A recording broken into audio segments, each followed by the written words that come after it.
TS4. So we now finish the video with the hinges here. This is some band style door hinges here with rollers and everything. This was an extra accessory I ended up buying for it to help the door roll a little better on the roll guide. Is there anything just to open there? You know, it looks like I need to cut the pack open. So normally they have their normal little guide, but I wanted a more robust guide for the door. So this is how it looks here.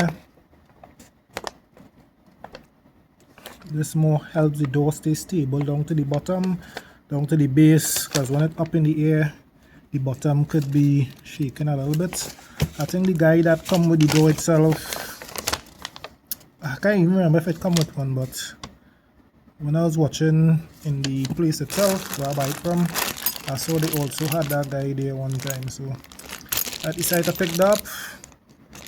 The mounting accessories there for it, and this is how it looks otherwise. So the door will be passing through here down on the ground, and it wouldn't be able to rock back and forward, so you'll be able to roll nice and smooth. You get the same matte black color for you there for the door.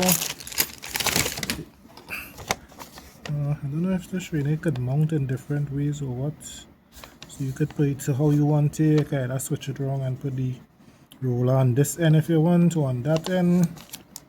I think I'll keep the roller more to the outside, just in case anything bounces into it or anything. It wouldn't be sharp for anybody to really hit the foot on.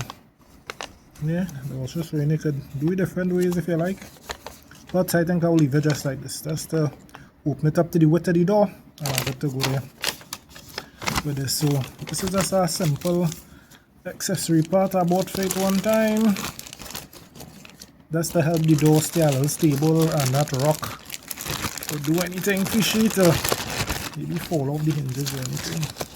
Yeah, that's it. TS4 out.